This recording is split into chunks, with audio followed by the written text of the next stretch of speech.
2014 ते 2019, 19 ते 24 आणि त्याच्या पुढे आज 1 वर्ष, 11 वर्ष झालं मोदीजी।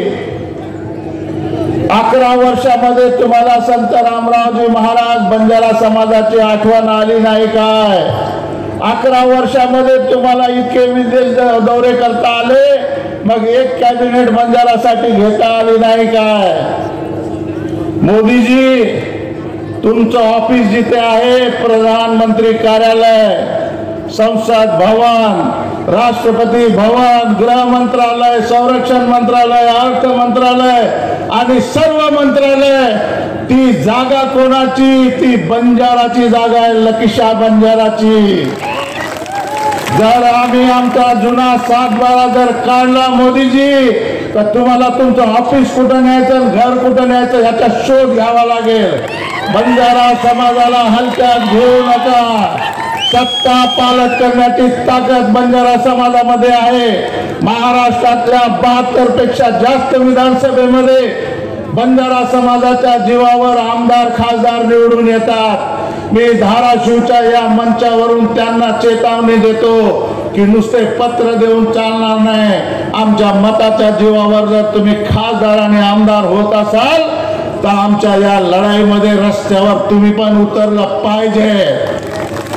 जर तुम्ही आमच्यासाठी सभागृहात प्रश्न मांडला नाही तर येणाऱ्या काळात आमदार बदलायचा का काय याचा विचार बंजारा समाजाला करावा लागेल।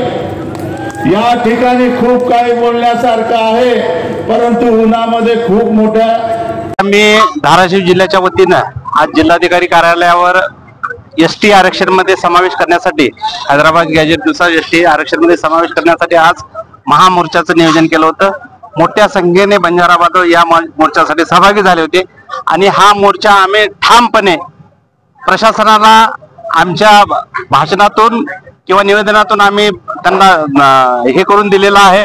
आणि आज आपले जे बंजारा बांधव मोठ्या संख्येने उपस्थित राहून चांगल्या पद्धतीने हा मोर्चा पार पडला। त्यामुळे मी सरकारला काय आव्हान आहे या मोर्चाच्या माध्यमातून? सरकारला एकच आव्हान आहे की आम्ही सगळ्या जे 5 निकष आहेत एसटी आरक्षणामध्ये जे आपण जाण्यासाठी, ते 5 निकष पूर्ण करतो आम्ही। हैदराबाद गॅजेट मध्ये आमची नोंद आहे आणि या उपरी जे आयोग आहेत, 5-6 आयोग आहेत, आयोगाने सुद्धा शिफारस केली की बंजारा समाज हा आदिवासीमध्ये मोडतो, त्यामुळं शासनाला आरक्षण द्यायला काहीच हरकत नाही। कुठेतरी जे आहे सरकार तुमच्या मागणीकडे राज्यभरामध्ये दुर्लक्ष करताना पाहायला मिळतं। बंजारा समाज कुठेतरी ऍक्शन मोड मध्ये येण्याची वाट पाहते का सरकार? आता आमचा समाज संपूर्ण महाराष्ट्रामध्ये प्रत्येक जिल्ह्यामध्ये मोर्चाचं नियोजन आहे आणि त्याला 1 महिन्याचा अल्टिमेटम वरिष्ठ आमच्या पातळीवरच्या सर्व कृती समितीनं, सकल बंजारा कृती समितीने आव्हान दिलेलं आहे। 1 महिन्याच्या आत जर हा निर्णय घेतला नाही तर आम्ही रस्ता रोको, कारखाने महाराष्ट्राचे सर्व बंद पाडणार।